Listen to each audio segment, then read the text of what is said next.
روایات میں دو واقعات ہمیں ملتے ہیں کہ جن میں ذکر ہے کہ حضور صلی اللہ علیہ وسلم کے علم کے بغیر کچھ جن آپ کو قرآن پڑھتے ہوئے سن گئے، قرآن سنا آپ کی زبان سے۔ ایک تو روایت وہ ہے جو حضرت عبداللہ ابن عباس سے ہے رضی اللہ تعالی عنہما۔ یہ روایت بخاری میں بھی ہے، مسلم میں بھی ہے، ترمذی میں بھی ہے۔ ظاہر بات ہے بخاری مسلم میں ہے تو کسی اور کا ذکر کرنے کی ضرورت نہیں۔ حضرت ابن عباس رضی اللہ تعالی عنہ سے یہ منقول ہے، وہ فرماتے ہیں حضرت ابن عباس رضی اللہ تعالی عنہما، اس لیے کہ حضرت عباس بھی صحابی ہے اور ابن عباس بھی صحابی ہے۔ وہ فرماتے ہیں کہ حضور صلی اللہ علیہ وسلم کچھ صحابہ کے ساتھ عکاظ کا میلہ جو ہوتا تھا، بازار لگتا تھا، وہاں تشریف لے جا رہے تھے۔ راستے میں وادی نخلہ پر آپ کا پڑا ہوا، رات آپ نے وہاں بسر کی۔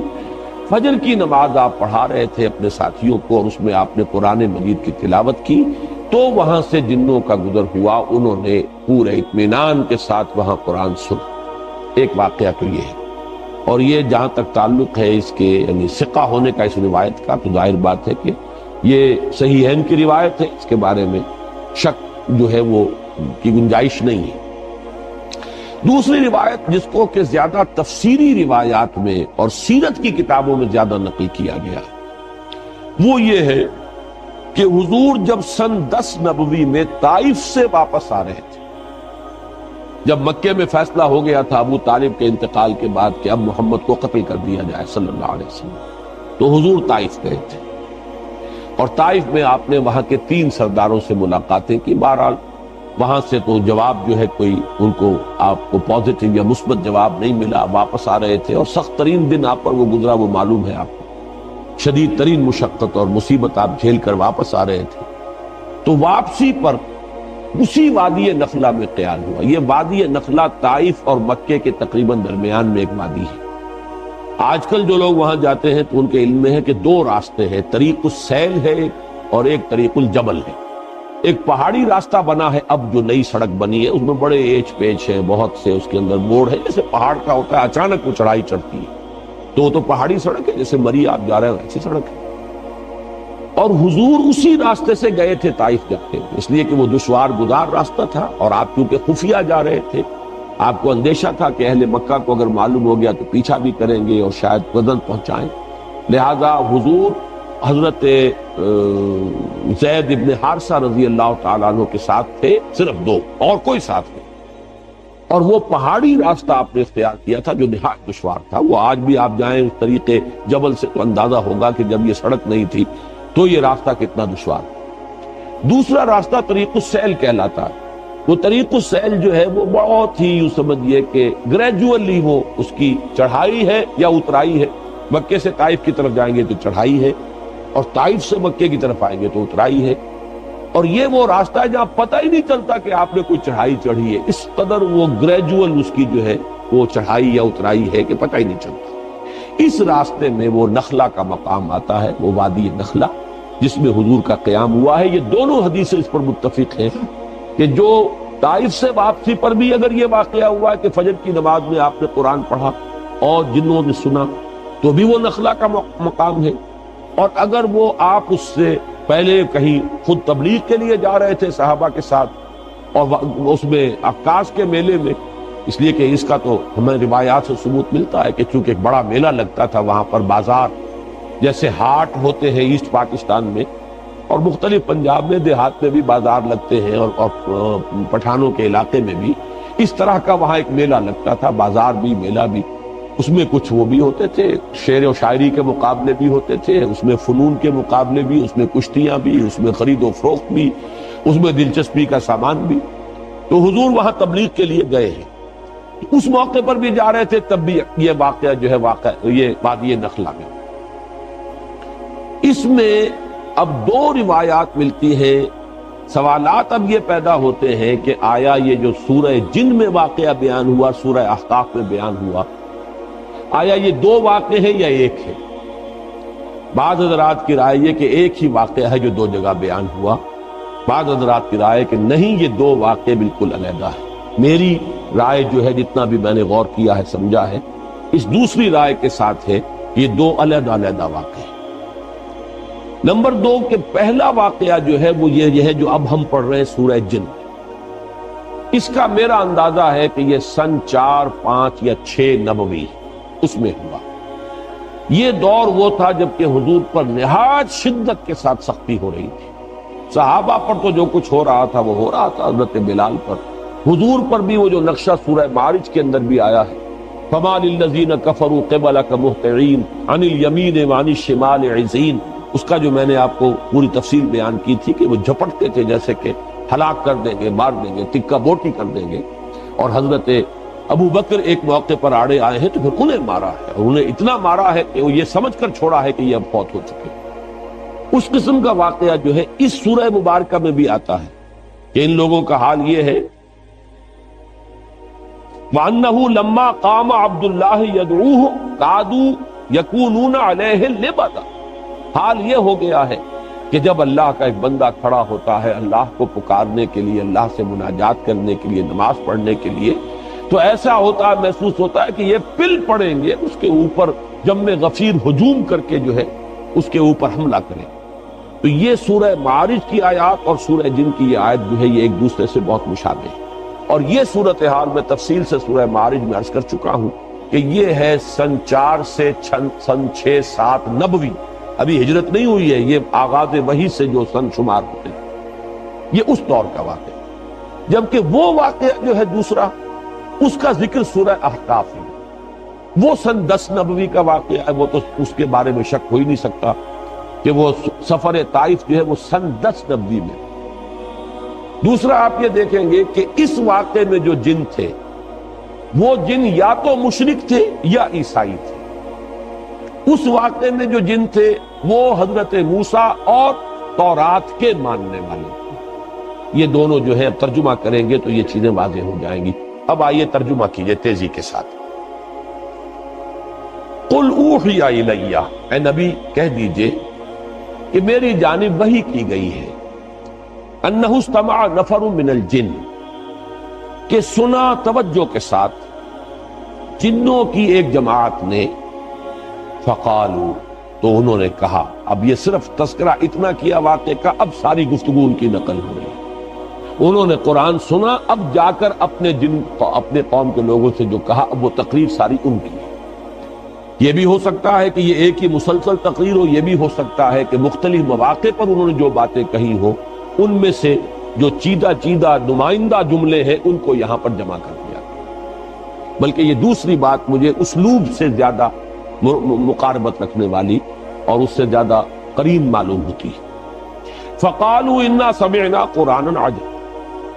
تو انہوں نے کہا کہ ہم نے سنا ایک قرآن بہت عجیب، اور عجیب سے مراد ہے بہت دل کو لبھانے والا، بہت عمدہ، بہت پسندیدہ۔ یہدی الی الرشد، وہ رہنمائی کرتا ہے اس شے کی طرف کہ جو کامیابی اور فوز اور فلاح کی طرف لے جانے والی ہے۔ فآمنا بہ، تو ہم تو اس پر ایمان لے آئے، ہم نے اس کی تصدیق کی۔ ولن نشرک بربنا احدا، اور ہم ہرگز اب شریک نہیں کریں گے اپنے رب کے ساتھ کسی بھی شے کو، کسی بھی ہستی۔ معلوم ہوا کہ یہ شرک مشرک تھے پہلے، اور مشرک دو ہی طرح کے تھے، یا مشرک وہ، یا مشرکین وہ عیسائی تھے جنہوں نے حضرت مسیح کو خدا کا بیٹا بنایا۔ یہ بھی آگے آ جائے گا۔ اس کی شرح کر رہے ہیں کہ اب ہم شرک نہیں کریں گے، ہم تائب ہو گئے ہیں۔ وَأَنَّهُ تَعَالَى جَدُّ رَبِّنَا، اور ہمیں تو یہ بات معلوم ہوئی، ہم پر یہ حقیقت منکشف ہو گئی کہ ہمارے رب کی شان تو بہت بلند ہے، بہت اعلیٰ ہے، بہت اعلیٰ۔ مَتَّخَذَ صَاحِبَةً وَلَا وَلَدًا، اس نے نہ کسی کو اپنی جورو بنایا، نہ کسی کو بیٹا بنایا۔ وَأَنَّهُ كَانَ يَقُولُ سَفِيهُنَا عَلَى اللَّهِ شَطَطًا، اور ہمارا بے وقوف یا ہمارے بے وقوف جو کچھ اللہ کی طرف منسوب کر رہے تھے وہ تو بڑی غلط بات تھی، بڑی گستاخی کی بات تھی، بڑی ہی گمراہ کن باتیں تھیں جو وہ کہہ رہے تھے۔ وَأَنَّا ظَنَنَّا، اور ہم یہ سمجھتے رہے، اس گمان میں رہے، اس حسن ظن میں مبتلا رہے، لن تقول الانس والجن علی اللہ کذبا، کہ جن اور انسان اللہ کی طرف تو کوئی غلط جھوٹ منسوب نہیں کریں گے۔ ایسی کون ایسا شامت کا مارا ہوگا جو اللہ تعالیٰ کی طرف غلط بات منسوب کرے؟ لیکن ہمیں معلوم ہوا کہ ہمارے یہ لوگ ہمارے یہ لیڈر کہہ لیں جو بھی کہہ لیں ہمیں بہت غلط پٹیاں پڑھاتے رہے، ہم اس گمان میں رہے انا ظننا ان لن تقول الانس والجن علی اللہ کذبا، اللہ کی طرف غلط بات ہے۔ وانه كان رجال من الانس يعوذون برجال من الجن، اور یہ کہ انسانوں کے بہت سے مرد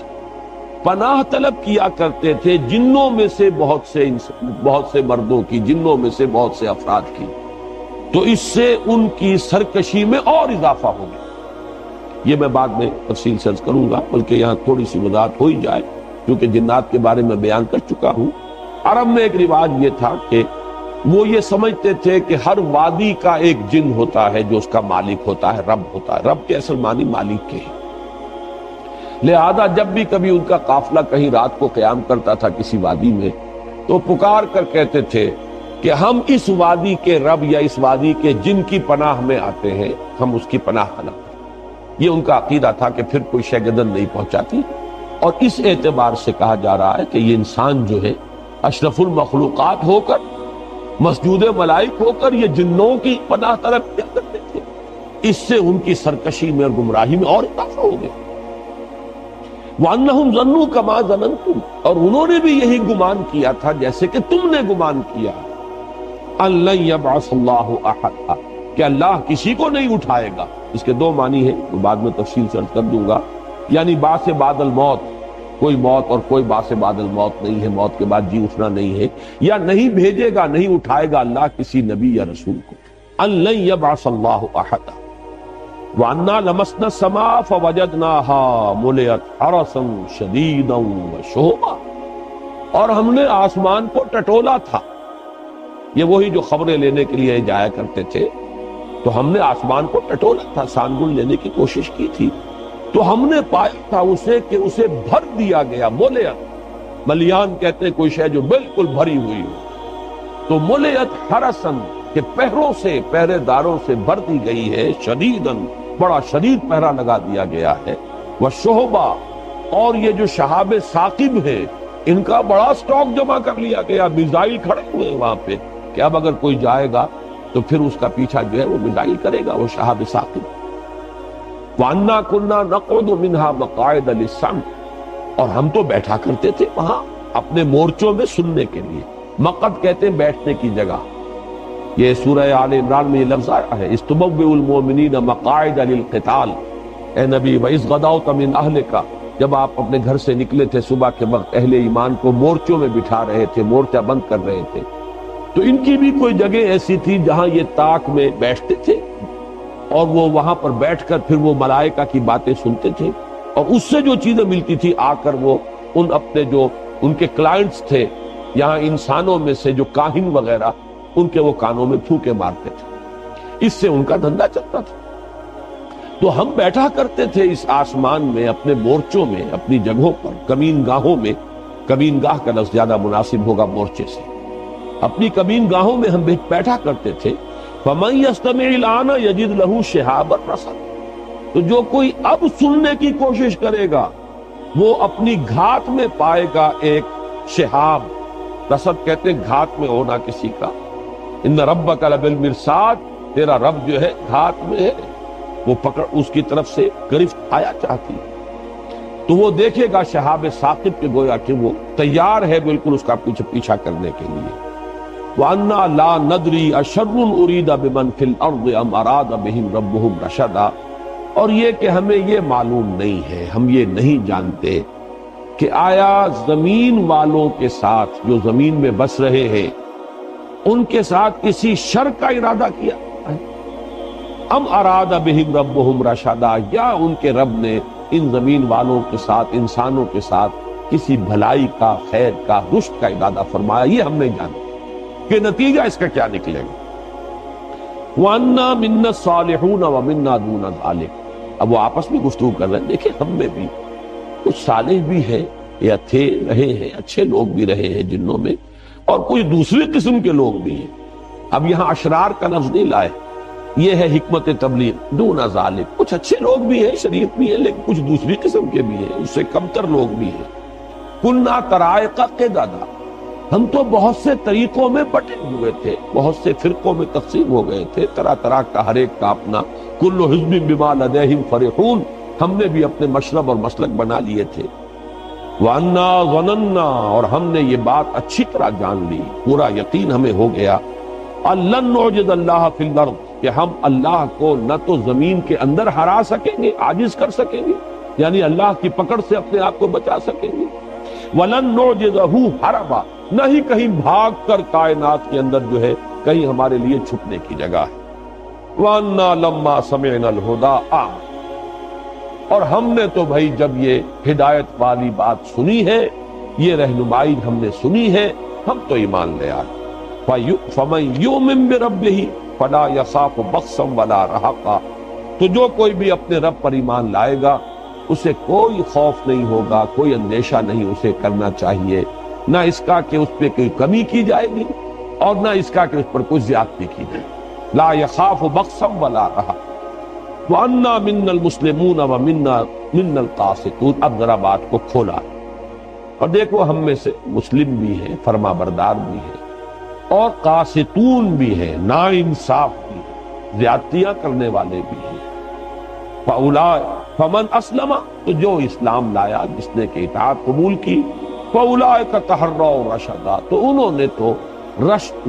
اور ہدایت اور کامیابی اور سعادت جو ہے اس کو حاصل کر لیا، اندازہ کر کے اس کا پتہ چلا لیا۔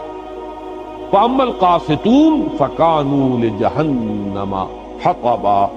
اور یہ بھی جان لو کہ جو ظالم ہے، ظلم کرنے والے ہیں، زیادتی کرنے والے ہیں، تو وہ تو پھر جہنم کا ایندھن بن گئے۔ یہ ہے وہ 15 آیات، یہ ہے ان کا کلام کہ جو انہوں نے اپنی قوم سے کیا ہے۔ اب ذرا آ جائیے، میں چاہتا ہوں کہ وہ بہت مختصر ہے، دوسرا مقام جو ہے سورہ احقاف کا، اس میں صرف 4 آیتیں ہیں۔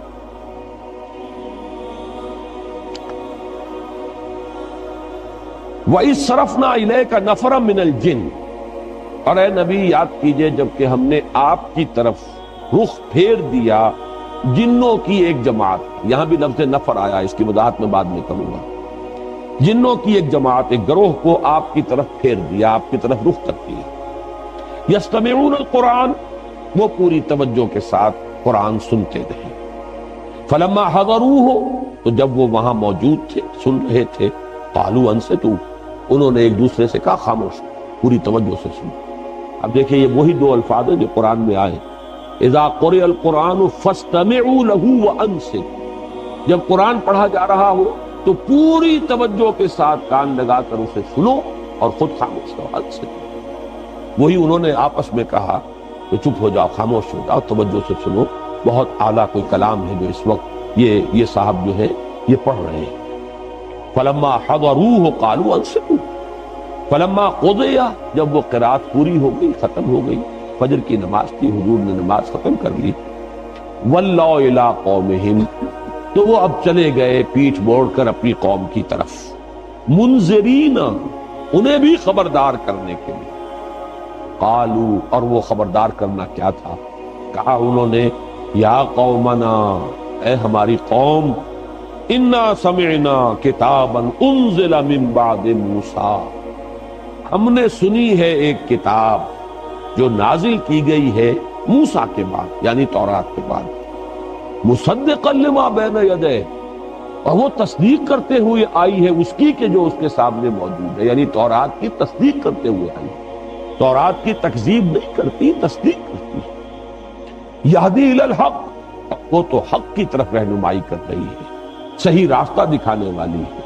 ہدایت جو ہے دینے والی ہے، وَإِلَىٰ طَرِيقٍ مُسْتَقِيمٍ، سیدھے راہ کی طرف رہنمائی فرمانے والی ہے۔ یا قومنا اجیبوا داعی اللہ، اے ہماری قوم لبیک کہو اللہ کی طرف بلانے والے کی پکار پر، لبیک کہو، لبکو، فوراً تصدیق کرو، فوراً ایمان لاؤ۔ یغفر لکم من ذنوبکم، اللہ تعالیٰ بخش دے گا تمہارے گناہوں میں سے، یہ بات سورہ نوح میں آ چکی ہے، من ذنوبکم، یعنی جو ایمان لانے سے پہلے کے گناہ ہیں وہ سب معاف ہوتا ہے، اس کے بعد کا معاملہ جو ہے وہ ایک نیا حساب کتاب وہ شروع ہوگا۔ وَيُجِرْكُم مِّنْ عَذَابٍ أَلِيمٍ، اور تمہیں چھٹکارا دے دے گا دردناک عذاب، اگر تم ایمان لاؤ گے اس کتاب پر اور اس داعی اللہ کی دعوت جو ہے اس کی پکار پر لبیک کہو گے۔ وَمَن لَا يُجِبْ دَاعِيَ اللَّهِ، اور جو کوئی اللہ کی طرف پکارنے والے کی پکار پر لبیک نہیں کہتا، فَلَيْسَ بِمُعْجِزٍ فِي الْأَرْضِ، تو وہ پھر اللہ کو عاجز کرنے والا نہیں ہے زمین میں، وَلَيْسَ لَهُ مِن دُونِهِ أَوْلِيَاء، اور نہیں ہے اس کے لیے اللہ کے سوا کوئی مددگار اور پشت پناہ۔ أُولَٰئِكَ فِي ضَلَالٍ مُّبِينٍ، یقیناً وہ تو کھلی گمراہی کے۔ یہ 4 آیات ہیں سورہ احقاف کی، اور یہ 15 آیات ہیں سورہ جن کی۔ پھر ذہن میں تازہ کر لیجئے، پہلا سوال یہ ہے، آیا یہ دونوں ایک ہی واقعے کی 2 تفصیلیں ہیں یا یہ 2 علیحدہ واقعے؟ میری رائے یہ ہے کہ یہ 2 علیحدہ واقعے۔ پہلا واقعہ زمانی اعتبار سے جو سن 4 سے سن 7 تک اس عرصے میں کہیں ہوا ہے، جبکہ فزیکل پرسیکیوشن اپنے پورے عروج کو پہنچ چکی تھی، اس وقت یہ واقعہ ہوا ہے۔ اور یہ واقعہ جیسے کہ روایت میں آیا ہے، جو صحیح بخاری، صحیح مسلم وغیرہ میں موجود ہے، حضرت عبداللہ ابن عباس رضی اللہ تعالیٰ عنہما سے، یہ حضور جب تشریف لے جا رہے تھے صحابہ کی ایک جماعت کے ساتھ عکاظ کے میلے کی طرف، تو رات کا پڑاؤ جو ہے وادی نخلا میں ہوا، اور وہاں آپ نے فجر کی نماز میں قرآن پڑھا۔ یہ واقعہ ہوا۔ اس میں جو جن ہیں، صاف اندازہ ہو جاتا ہے کہ انہیں کوئی خاص اندازہ نہیں تھا، صرف انہیں یہ پتا چلا تھا کہ آسمانوں پر پہرا لگ گیا ہے، کوئی خاص بات ضرور ہے، کہیں شاید کسی نبوت کا ظہور ہوا ہو، کوئی خاص معاملہ ضرور ہے، ورنہ یہ پہرے نہیں ہوتے تھے۔ ہم تو یہاں بیٹھا کرتے تھے، سانگن لیتے تھے، کاہنوں کو جا کے کانوں کے اندر پھونکے مارتے تھے، ہمارا دھندا چل رہا تھا۔ یہ پہرے جو لگ گئے ہیں کوئی خاص واقعہ، اب وہ تلاش کے اندر نکلے ہوئے ہیں کہ اچانک ان کا گزر وہاں سے ہو گیا، ان پر پورا عقدہ کھل گیا، اور انہوں نے پہچان لیا کہ یہ اللہ کے نبی ہیں، اور یا تو وہ عیسائی تھے، حضرت عیسیٰ کے ماننے والے، اور وہ عیسائی کے جو تثلیث کے قائل ہیں، جنہوں نے اس وقت کی جو تثلیث تھی، یہ بھی جان لیجئے، اس میں 2 تثلیثیں ہیں دنیا میں۔ ایک تثلیث ہے اللہ اور حضرت مریم اور حضرت عیسیٰ، یہ تثلیث تھی ابتدائی تثلیث، اور ایک تثلیث ہے خدا اور روح القدس اور بیٹا یعنی حضرت مسیح، یہ 2 تثلیثیں ہیں ان کے ہاں۔ تو یہاں جو فرمایا گیا یہ وہ تثلیث ہے کہ جس کا انہوں نے کہا کہ ہم تو یہ سمجھ چکے کہ ہمارے رب کی شان اس سے بہت اعلیٰ اور ارفع ہے کہ وہ کسی کو جورو بنائے یا بیٹا بنائے۔ تو ہو سکتا ہے کہ وہ جو عقیدہ تثلیث جو تھی، عیسائیت کی، اس کے اوپر وہ تھے، یا پھر وہ مشرکین تھے، اس لیے کہ مشرکین نے بھی، جو مشرکین عرب تھے، انہی کے دین پر تھے وہ، اس لیے کہ وہ فرشتوں کو خدا کی بیٹیاں کہتے تھے، اور انہوں نے جو بات سمجھی ہے پوری طرح تفصیل سے بیان کی ہے۔ جبکہ یہ جو دوسرا واقعہ ہے یہ سن 10 نبوی کا ہے، جبکہ حضور طائف سے واپس تشریف لے جا رہے تھے، طریق السیل سے جا رہے تھے، وادی نخلا میں آپ نے قیام فرمایا، وہی فجر کا وقت ہے، اور وہاں وہ آئے ہیں، اور وہاں آپ کو بین السطور صاف نظر آ رہا کہ وہ جو جن تھے وہ کافی چیزوں سے واقف تھے، موسیٰ کے جاننے والے تھے، کتاب کے جاننے والے تھے، گویا کہ وہ اس اعتبار سے کوئی وہ زیادہ ناواقف لوگ نہیں تھے۔ البتہ اس گمان میں تھے کہ شاید اب یہ آخری کتاب تھی تورات کی، اور شاید آخری تھے نبی موسیٰ، اب ان کے بعد شاید کوئی اور نبی آنے والے نہیں ہیں، لیکن چونکہ باقی سارا تصور ان کا مکمل، لہذا فوراً وہ ایمان لائے، اور فوراً انہوں نے داعی کی حیثیت اختیار کر لی، اور جا کر اپنی قوم کو جس قدر زوردار انداز کے اندر دعوت دی ہے۔ واقعہ یہ کہ انسانوں میں تو اس کی مثال اگر ملے گی تو ابو بکر صدیق کے سوا شاید کسی کی مثال نہ ملے، کہ ایک مرتبہ کلام پاک سنا ہے حضور صلی اللہ علیہ وسلم سے، ایک مرتبہ، اور داعی کی حیثیت اختیار کر لی، اپنی قوم کے سامنے جا کر کھڑے ہو گئے ہیں کہ یا قومنا اجیبوا داعی اللہ، اے ہماری قوم کے لوگوں لبکو، لبیک کہو اس اللہ کی طرف پکارنے والے کی پکار پر، قبول کرو اس کو، تصدیق کرو اس کی، ایمان لاؤ اس پر۔ تو یہ جو معاملہ ہے یہ تو واقعتاً وہ صدیقین کے زمرے کے کوئی یہ جو ہے جنات ہیں، اور یہ بات اچھی طرح معلوم ہو گئی ان سے بھی کہ وہ اپنے کسی نبی کا ذکر نہیں کر رہے، اپنے ہاں کی کسی کتاب کا ذکر نہیں کر رہے، ورنہ تو اس کا ذکر کرتے کہ ہمارے ہاں جو کتاب ہے یا ہمارے ہاں جو نبی آئے ہیں یہ بھی وہی باتیں کر رہے ہیں کہ جو ہمارے ہاں کے نبیوں نے اور رسولوں نے کی ہیں، قطعاً نہیں۔ نام لے رہے ہیں تو حضرت موسیٰ کا، اگر ذکر کر رہے ہیں تو تورات کا، تو معلوم یہ ہوا کہ کوئی سلسلہ نبوت و رسالت جنات میں نہیں ہے، بلکہ رسالت اور نبوت کے اعتبار سے جنات بھی انسانوں ہی کے تابع ہیں، جو بھی رسول بھیجے گئے انسانوں میں اور نبی مبعوث کیے گئے ان کے مخاطب ہیں انس بھی اور جن بھی. اور یہ بات جو ہے بڑی تفصیل سے میں آپ کو بتا چکا ہوں. سورہ رحمان تو ہے ہی پوری کی پوری اس پر مسلسل تخاطب تسنیہ کے سیغے سے. فَبِأَيِّ آلَاءِ رَبِّكُمَا تُكَذِّبَانِ يَا مَعْشَرَ الْجِنِّ وَالْإِنسِ إِنِ اسْتَطَعْتُمْ أَن تَنفُذُوا مِنْ أَقْطَارِ السَّمَاوَاتِ وَالْأَرْضِ لَن تَنفُذُوا فَانفُذُوا لَا تَنفُذُونَ إِلَّا بِسُلْطَانٍ. بالکل تسنیہ کے سیغے سے. سَنَفْرُغُ لَكُمْ أَيُّهَ الثَّقَلَانِ اے وہ دو بھاری مخلوقوں ہم ان قریب تمہارے لیے فارغ ہوا چاہتے ہیں. تو سورہ رحمان کو پڑھ کر بھی اگر بات واضح نہیں ہوئی تو معلوم ہوتا ہے کہ ذہن کے اوپر کسی غلط فکر کا، غلط سوچ کا، غلط نظریے کا کوئی بہت ہی دبیز اور کوئی بہت ہی بھاری حجاب جو ہے وہ پڑ گیا ہے، ورنہ وہ حقیقت بالکل علم نشرہ ہوتی. اور سب سے بڑی بات یہ کہ امت کا اجماعی عقیدہ ہے، پوری امت کا 1400 برس کا، اس سے اصل میں ہٹ کر راہ نکالنا جو ہے در حقیقت وہی ہے کہ جو چیز انسان کے لیے جو اس کی گمراہی کا سب سے بڑا سبب